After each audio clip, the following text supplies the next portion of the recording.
शेष नागाय नमः। हर हर महादेव।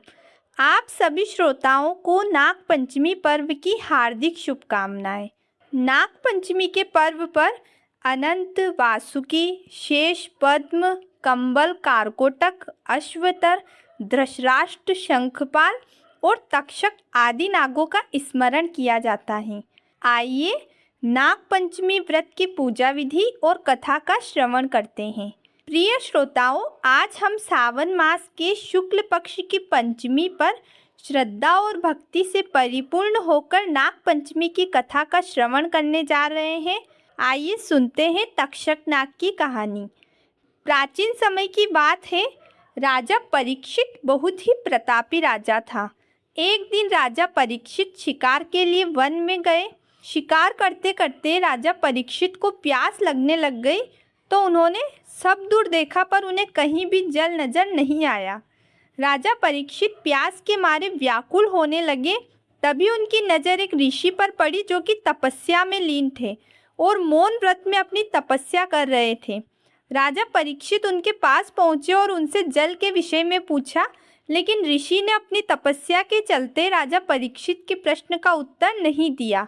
तभी राजा को लगा कि ऋषि उनकी बात को नज़रअंदाज कर रहा है और क्रोध में आकर उन्होंने पास में पड़ा हुआ एक मृत सर्प उठाकर ऋषि के गले में डाल दिया और वहां से चले गए। ऋषि तो तपस्या में लीन थे, लेकिन उनका पुत्र उनकी देखभाल के लिए वहां आता रहता था।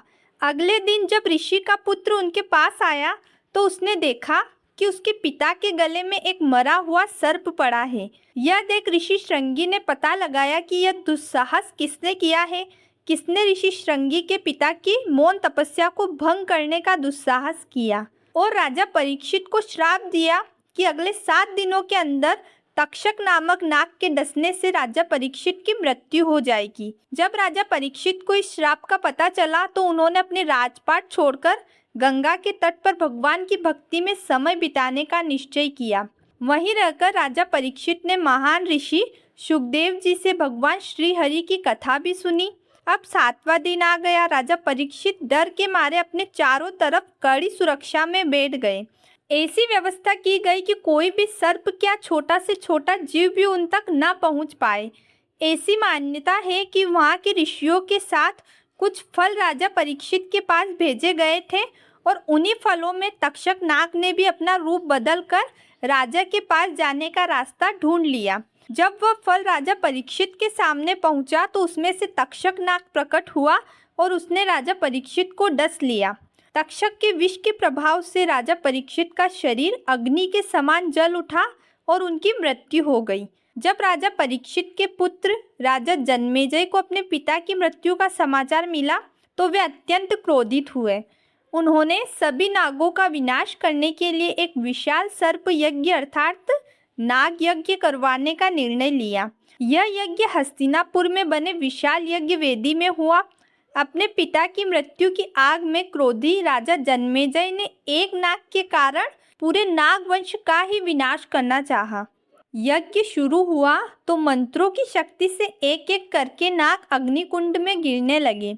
अनेक नाग भयभीत हो गए। तभी तक्षक नाग अपनी रक्षा के लिए देवराज इंद्र की शरण में चला गया और वहां जाकर छुप गया। लेकिन यज्ञ की शक्ति इतनी प्रबल थी कि तक्षक के साथ साथ इंद्र का आसन भी यज्ञ की अग्नि की ओर खींचने लगा। यज्ञ की आहुतियों से इंद्र का आसन तक नहीं बच पाया। तभी आस्तिक ऋषि वहां पहुंचे और उन्होंने राजा जन्मेजय की आराधना की, उनकी भक्ति की। तभी राजा जन्मेजय ने आस्तिक ऋषि से प्रसन्न होकर उनसे वरदान मांगने को कहा। तब आस्तिक ऋषि ने राजा जन्मेजय से यह यज्ञ रोकने की प्रार्थना की। आस्तिक ऋषि ने कहा, हे राजन, आप यह नाग यज्ञ बंद कर दीजिए। निर्दोष नागों का विनाश मत कीजिए और तक्षक सहित सभी नागों को जीवन दान दीजिए। राजा जन्मेजय अपने वचन से बंधे हुए थे। उन्होंने आस्तिक ऋषि की बात मान ली और नाग यज्ञ रोक दिया। इस प्रकार तक्षक नाग का भी जीवन बच गया और असंख्य नागों का विनाश रुक गया। और उस दिन सावन मास के शुक्ल पक्ष की पंचमी तिथि थी। तभी से पंचमी तिथि को नाग पंचमी का पर्व मनाया जाने लगा और तभी से नाग पंचमी के दिन अष्ट नागों की पूजा का विधान माना जाता है। नाग पंचमी का व्रत करने के लिए महिलाओं को एक दिन पहले यानी कि चतुर्थी तिथि से ही नियमों का पालन करना चाहिए। उस दिन रात में सात्विक भोजन करें और एक दिन पहले रात को मोठ और बाजरा भिगोकर रख देना चाहिए। और आपको व्रत में जो भी फलाहार करना है वह भी आप हो सके तो रात में ही बना के रख लें, क्योंकि नाग पंचमी के व्रत में ठंडा ही ग्रहण किया जाता है। भोजन या फलाहार जो भी आप ठंडा ही खाएं। नाग पंचमी के दिन सूर्योदय होने से पहले उठकर स्नान आदि कार्यों से निवृत्त होकर आपको पूजा स्थान पर गोबर से लीपना होगा। गोबर से लीपने के पश्चात आपको वहाँ एक चौकी सजानी है और उस पर जेवड़ी में गांठ लगाकर 7 सांप बनाने हैं। नाग की आकृति आप गोबर या मिट्टी से बनाएं, धूप दीप जलाएं और इन 7 जेवड़ी के सांपों की जल, कच्चा दूध, रोली चावल से पूजन करें। नाग पंचमी के दिन नाग देवता को बाजरे के लड्डू का भोग लगाया जाता है और उसके साथ दक्षिणा अवश्य रखें और नाग पंचमी की कथा का श्रवण भी करें।